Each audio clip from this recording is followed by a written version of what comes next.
자, 대답을 한번 해보세요. 여러분은 지금 어느 것 하나도 부족함 없이 만족한 삶을 사십니까? 진짜 나는 지금 이 순간 이 시간이 너무너무 행복해서 더 이상 바랄 게 없고 더 이상 기댈 게 없는 완벽한 만족의 삶을 살고 있습니다 하는 분들 손 들어보세요. 애석하게도, 정말 애석하게도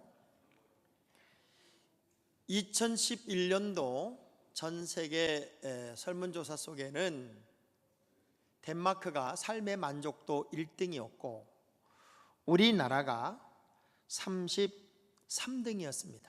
2011년도. 근데 2015년도의 조사를 보니까 삶의 만족도의 1등이 파나마고 대한민국은 117등이 되었습니다. 117등이라는 게 어느 정도로 기가 막힌 이야기냐면 계속 전쟁을 겪었고 그리고 엄청난 불이익을 경험했던 이라크라고 하는 나라가 102등입니다. 근데 우리나라가 117등입니다. 특별히 학생들에게 요즘 물어본대요.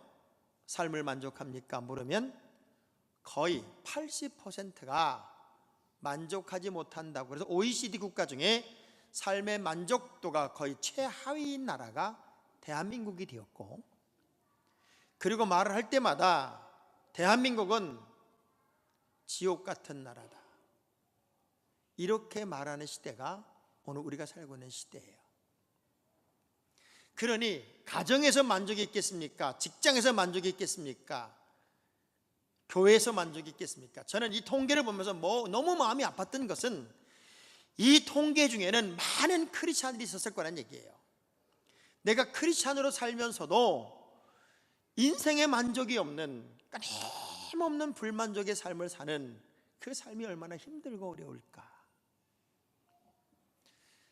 또 깊은 의미의 설문을 보니까 여자들은 언제 가장 만족한 시기를 사나 봤더니 40대 여자가 최고로 나왔고 최저로 나온 건 남자가 40대일 때래요. 40대 여자는 그래도 나름대로 만족하고 살고 40대 남자는 만족도가 최저로 떨어졌는데, 그 이유는 40이 넘어간 여자들은 이제 아이들 육아도 어느 정도 끝나고 그리고 내 시간을 가질 수 있다는 생각 때문에 나름대로 만족을 하는데, 40대 넘은 남자들은 직장에서도 불안하고 가정도 완벽하게 정리가 안 됐고 언제 또 쫓겨날지 모르고 이런 두려움이 늘 있어서 만족을 누리지 못하고 산대요. 그래서 40대 남자랑 사는 여자들은 남편을 건들지 마세요.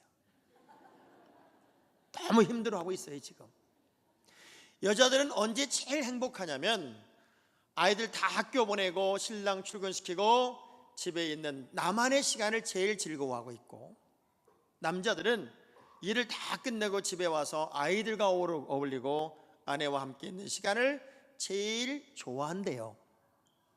그러니 부부도 마음을 맞춰 살기가 얼마나 어렵겠냐는 거예요. 그만큼 달라요. 어쩌면 인간은 보다 나은 삶의 만족을 위해서 오늘도 끊임없이 뛰고 달리고 또 노력하는 존재가 아닐까. 성경을 보면 가장 많은 재물도 얻었고 지혜도 가졌고 궁녀를 1000명이 넘게 거느렸고 최고의 궁궐에 살았고 부족함이 하나도 없을 것 같은, 그야말로 머리부터 발끝까지 부족함이라고는 0.1%도 없을 것 같은 솔로몬이 전도서 1장 2절에 이런 고백을 해요. 시작. 전도자가 이르되 헛되고 헛되며 헛되고 헛되니 모든 것이 헛되도다. 야, 기가 막힌 얘기 아니에요? 뭘 아무것도 가져보지 못한 사람이 이런 얘기 한다면 이해가 되겠지만, 모든 걸 다 누렸고 모든 걸 다 갖췄고 모든 걸 다 가지고 있는 이 사람이 인생의 마지막에 내린 결론이 뭐냐면 헛되고 헛되고 헛되다는 거예요. 왜 그럴까? 왜 우리 이렇게 헛된 삶을 여전히 살까? 지난 금요일에 유명한 드라마 제작 감독님을 만났어요. 함께 식사하다 우리 교회 와서 이런저런 얘기도 나눴어요. 그분이 저한테 무슨 제안까지 했냐면, 목사님, 이번 드라마에 목사님을 카메오로 출연시킬 예정입니다. 제가 20부작에 나올 수도 있어요, 여러분. 그런데 제가 이런 질문을 했어요. 얼마나 유명한 연예인들을 만나십니까?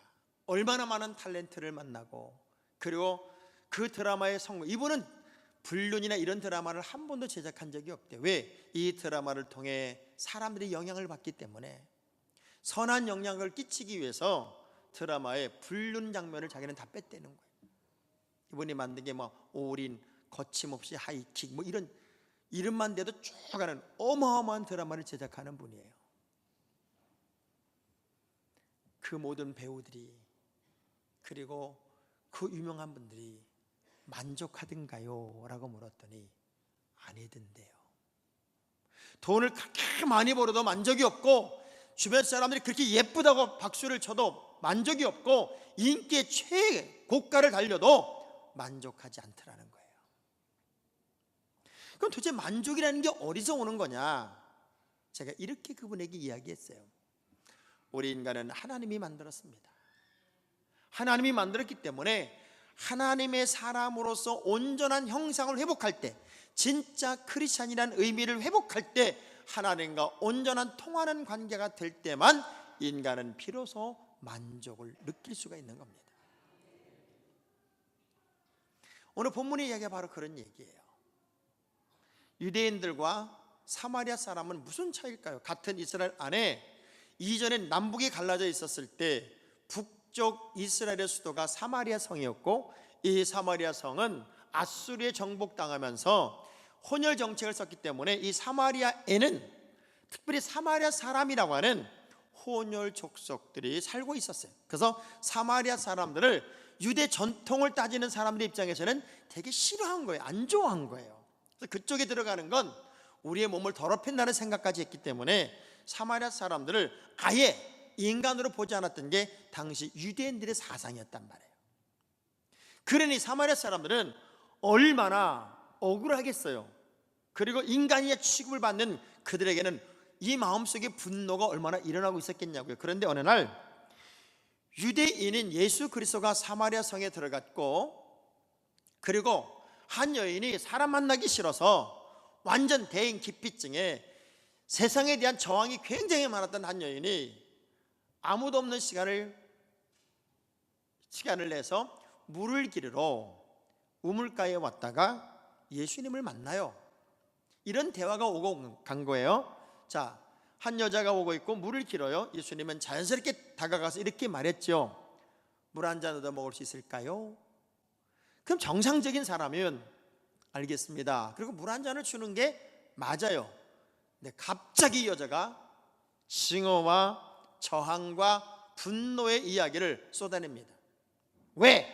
유대인이 어쩌자고 사마리아인인 나에게 물을 달라 하십니까?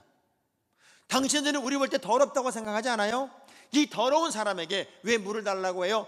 물 한 잔 달라고 했다가 아주 욕을 바가지로 먹는 신세가 예수님이 됐어요. 때로 우리는 어떤 환경에서 분노와 저항과 내면 속에 이 성냄을 가지고 세상을 사는 사람들이 참 많이 있습니다. 어떻게 말 한마디만 건드리면 그냥 폭발하는 사람들, 내면 속에 분노가 꽉 차 있고, 그리고 상처가 꽉 차 있어서 어떻게 옹신할 수 없는 삶을 사는 사람들이 이 땅에는 참 많이 있다, 그 얘기예요. 그 여인에게 우리 주님이 조곤조곤 이야기하세요. 당신의 인생에 만족이 없는 이유가 뭔지, 그리고 나를 만난다는 의미가 무엇인지, 그리고 예수 그리스도를 만난 이후에 어떤 변화가 일어났는지가 이 본문의 이야기들란 말이에요. 오늘 이 예배 시간에 참여한 여러분들이 정말 인생의 만족을 예수 안에서 회복하는 특별한 시간이기를 주의 이름으로 축원합니다. 내가 조금 어려움을 겪으면 교인들이 쉽게 쓰는 말이 이런 말이에요. 특별히 간증을 시키면, 제가요 한동안 하나님을 빗나갔었거든요. 근데 하나님이 나를요 두들겨 패더라고요.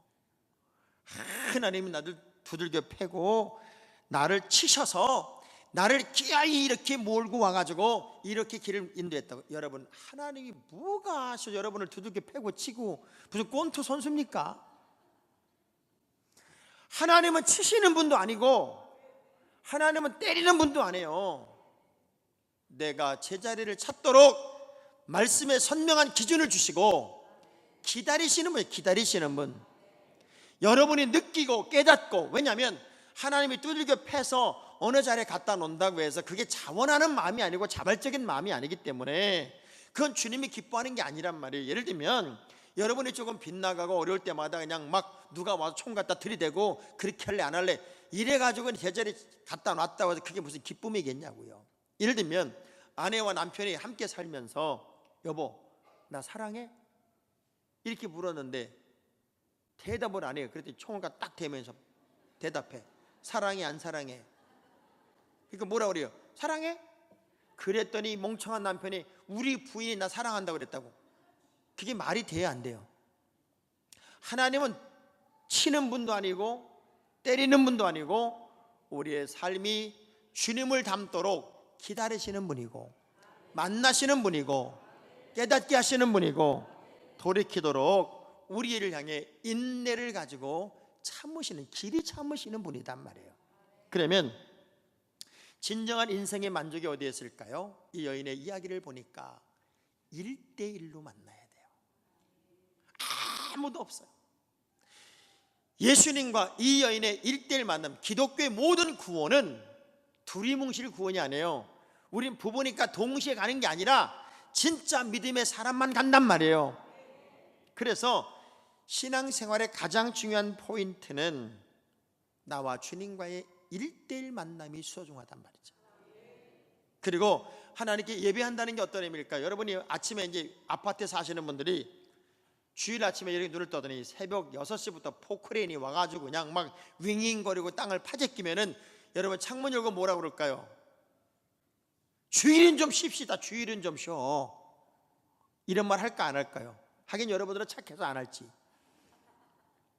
사람들이 무슨 얘기 할까요? 그래 주일이라도 좀 쉽시다. 하나님의 나를 좀 우리가 지키고 하나님의 자녀로서의 삶을 살고 싶은 욕구가 인간들에게 누구나 다 있는 거예요. 문제는 내가 그분을 1대1로 만나고 있냐는 거예요. 많은 분들이 어깨너머로 예수를 믿고 나름대로 믿는 척하고 있어요. 어제 그저께군요, 미국에서 오신 목사님과 만나면서 그 목사님이 지금 목회가 너무 행복한 이야기를, 자기가 무언가를 프로그램을 개발했는데 그 프로그램이 뭔가 봤더니 교회 안에 불신자를 깨우는 거예요. 교회 안에 믿는 척하는 사람들을 깨워서 진짜 예수를 만나게 하고 예수를 만난 자들이 어떻게 변화되고 어떻게 행복을 찾고 어떻게 기쁨을 찾는지를 이야기하면서 그야말로 거품을 모셔. 자기 목회 이렇게 긴 세월 했지만 지금처럼 행복한 목회 시간이 없었다는 얘기를 하면서 막 거품을 부으셔. 하도 그분 얘기하면 감동을 받아가지고 돌아오는 금요일날 나 좀 1대1로 하루 종일 가르쳐달라고 그랬어요. 우리 교회들도 좀 행복한 목회 좀 하게 하려고. 예수를 믿으면 예수님과 만남의 사건이 있어야 될 거 아니에요. 믿는 척 해가지고는 그 안에 만족이 없잖아요. 그리스도와 예수와 이 여자 1대1 만남이 이루어졌고, 그리고 이 여인과의 주님과의 대화가 참 멋있습니다. 이런저런 얘기 끝에 이 여인이 구원의 감격을 경험해요. 성경을 보니까 한꺼번에 들려 올라가는 게 아니라 하나씩 하나씩 주님의 선별에 의해서 올라가는 거예요. 그래서 마태복음 24장 40절의 말씀을 보니까 시작. 그때에 두 사람이 밭에 있음에 한 사람은 데려가고 한 사람은 버려둠을 당할 것이요. 또 마태복음 24장 41절입니다. 시작. 두 여자가 맷돌질을 하고 있음에 한 사람은 데려가고 한 사람은 버려둠을 당할 것이니라. 자, 주님이 각각의 사람을 향하여 구원의 은총을 베푼다 그 얘기입니다. 우리 옆 사람 축복합시다. 나 올라갈 때 땅에 남지 마셔 하고 인사 한번 합시다.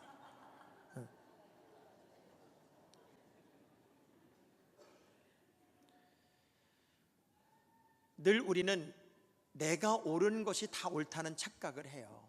그리고 그것이 전부라는 생각을 하면서 절대 큰 틀과 큰 세계를 보려는 의식을 잘 안 가지려고 합니다. 어느 딸이 하도 살이 찌니까 엄마한테 얘기를 했어요. 엄마, 나는 살 좀 뺄래. 근데 보니까 포도 다이어트가 참 좋대더라. 그래서 그냥 4일 동안 포도만 먹었어. 포도만 시커 먹었는데 쓰러졌어.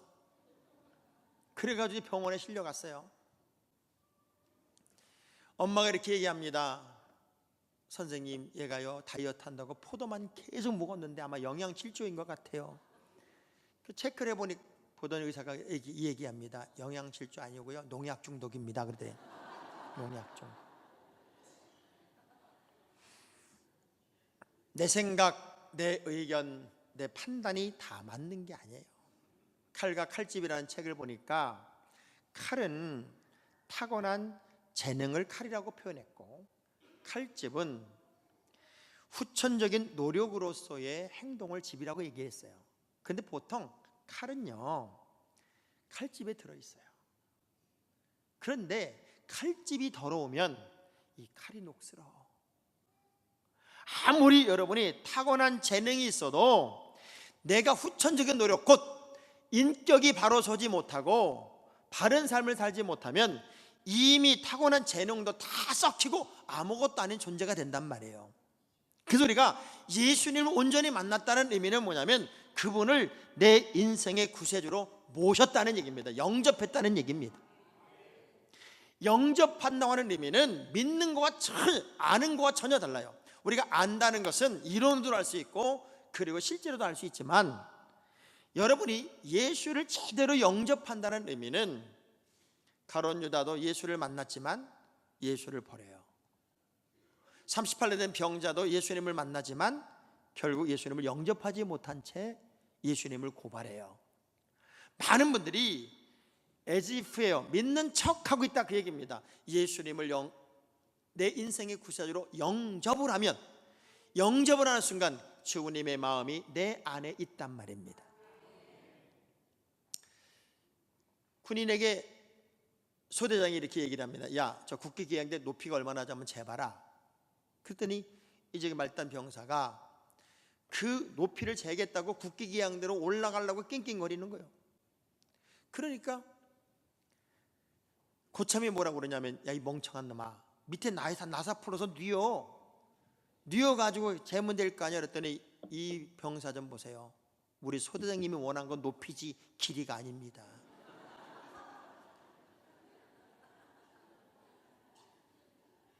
우리 옆 사람 쳐다보면 어째 꼭 우리 같은 얘기만 할까요? 생수 이야기를 말씀하시던 예수님이 이 여인이 그럼 당신은 누구요? 라고 얘기를 했을 때 요한복음 4장 10절에 이런 말씀을 했어요. 시작. 예수께서 대답하여 이르시되 내가 만일 하나님의 선물과 또 내게 물 좀 달라 하는 이가 누구인 줄 알았더라면 내가 그에게 구하였을 것이요 그가 생수를 내게 주었으리라. 너 나 누군지 모르지? 나는 너에게 생수를 줄 수 있는 사람이란다. 네가 영원히 목마르지 않는 생수를 너에게 공급할 수 있어. 이 여인에게 늘 힘든 게 뭐냐면 사람 만나는 게 힘든 거예요. 사람 만나는 게. 왜? 유대인들 뿐만 아니라 이제는 사마리아 사람들까지도 이 사람은 인간 이하로 취급한단 말이에요. 그러니 사람 만나는 게 더 힘든데 유일하게 세상과 소통할 수 있는 건 물길을 올 때밖에 없어요. 근데 그 물길을 오는 것도 누구 만날까 봐 싫은데 이제 물길을 안 와도 되고 영원히 목마르지 않는 생수를 공급받는다는 얘기를 들으니까 눈이 번쩍 띄어가지고 그 생수 좀 나 좀 주세요. 그래, 나 좀 주세요. 그리고 그 목마름의 문제가 무엇인지를 정확하게 듣고 예수를 영접하면서 이 여인의 마음속에 진정한 행복이 찾아와요. 여러분의 삶에서 진정한 행복은 예수밖에 없어요. 다른 어떤 것으로 만족이 있냔 말이에요. 돈이, 잘난 신랑이, 잘난 아내가, 재물이, 재능이, 환경이 아니에요. 어느 순간에 다 무너지더란 말이에요. 무너져. 요즘 우리나라는 네 편 내 편만 있어요. 한 편이 없어. 한 편이. 대한민국이라는 이 좋은 나라가 또 촛불 집회를 하고 또 태극기 집회를 해. 목사가 요즘 제일 힘든 게 교인들이 물어본다잖아요. 목사님은 태극기파예요, 촛불파예요? 웃기는 나라 아니에요. 웃기는 나라. 이제 그만해야지. 이 미친 것들이 그만해야 될 거 아니에요. 진짜 이 우리나라가 얼마나 위기 속에 있고 어려운데 무슨 요만한 문제 그런 거 가지고 그냥 데모만 하면 해답이 나오고, 그럼 대통령 뭐하러 뽑아? 설문조사에서 그냥 국민이 해버리면 되지. 설문조사 기관을 대통령으로 만들면 되지.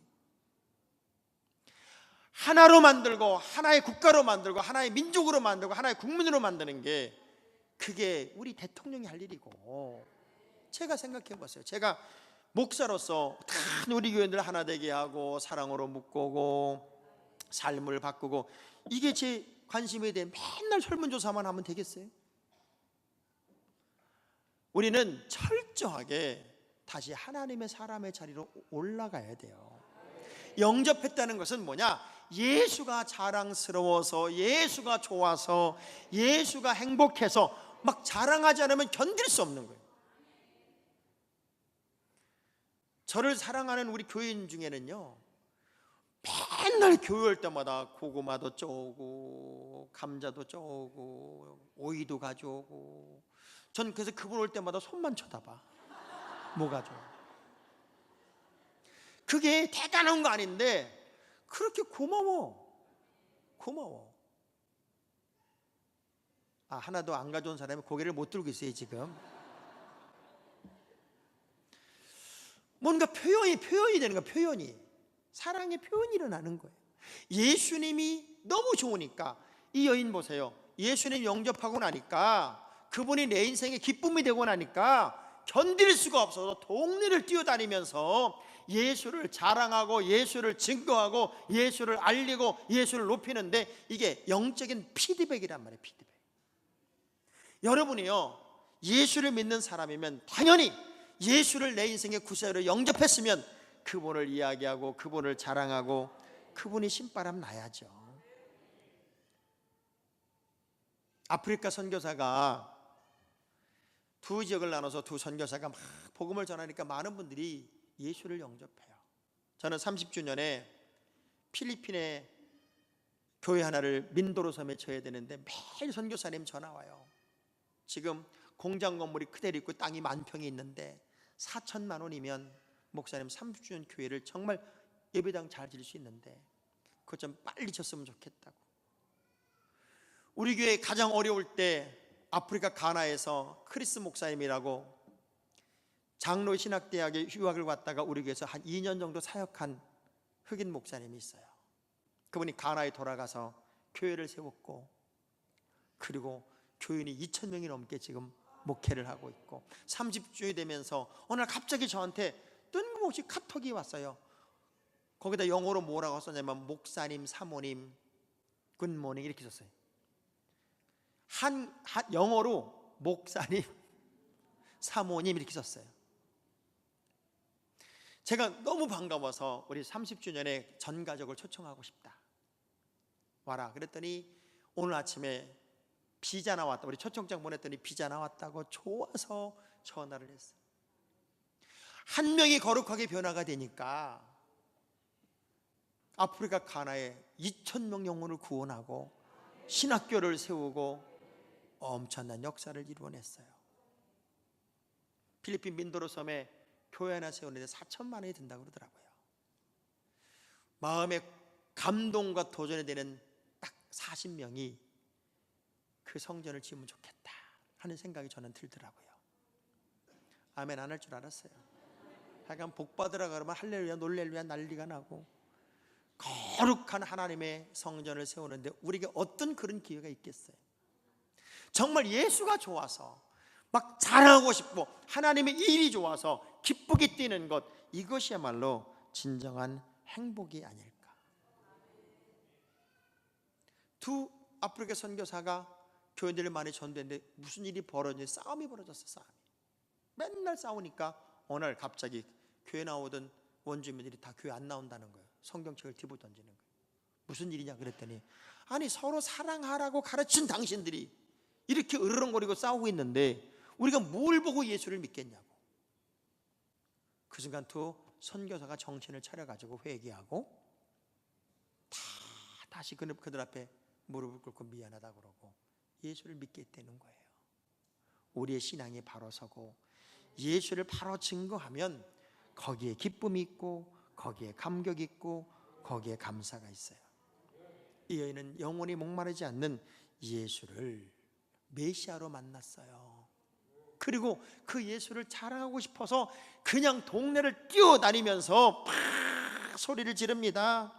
예수를 자랑하고 예수를 기뻐하고 예수를 증거하는데 몸둘 바를 모를 만큼 체면이고 뭐고 다 없었어. 자, 얼마나 감격적으로 예수를 전했으면 저 여자가 이럴 여자가 아닌데 이게 뭔 일이야. 그리고 동네 사람들이 다 나와서 예수를 만나는 일이 있었겠냐고요. 여러분, 예수를 증거하고 예수를 자랑해도 확실하게 해야지. 대충 하면 안 된단 말이에요. 제대로 해야지. 당당하게 해야지. 내가 만난 그 예수가 너무 좋아서. 인자무적 수교홍옥이란 말이 있어요. 어진 사람은 적이 없고 현숙한 여자는 누비와 같다는 거예요. 근데 계자무적이라는 말도 있어요. 개기는 사람은 당할 자가 없다고. 인자무적, 인이란 말이 사람인의 하늘과 땅을 품었다는 말이에요. 그래서 사람이 하늘과 땅을 품은 마음이 사랑이에요. 사랑. 우리가 우리 주님을 사랑하면 그 사랑이 세상에 퍼져요. 여러분이 마음껏 예수님을 자랑하고 예수를 증거하는 사랑의 삶을 산다는 것은 영적인 피드백의 삶을 산다는 거예요. 예수를 자랑하는 사람에게 얼마나 큰 기쁨이 있겠어요. 얼마나 큰 만족이 있겠어요. 얼마나 큰 감사가 있겠어요. 고대 그리스 무사들의 그림 밑에는 이런 글이 써 있어요. 주목하라, 모방하라, 반복하라. 저는 이 단어가 너무 멋있는 거예요. 주목하라. 우리는 믿음의 주요 온전하게 하시는 이인 예수만 바라보자고 되어 있고, 모방하라. 예수를 닮아가래요. 닮아다 닮아가래요. 더 중요한 것은 반복하라. 늘 지속적으로 예수를 이야기하고 예수를 증거하고 예수를 전하는 게 중요하다. 자, 우리가 정말 예수만 자랑하면서 마음속에 하나님이 주시는 세상에 주는 것과 같지 않은 하늘의 평안을 다 맛보며 진정한 하나님의 원형을 회복한 사람으로서 만족한 삶이 여러분의 삶이기를 주의 이름으로 축원합니다.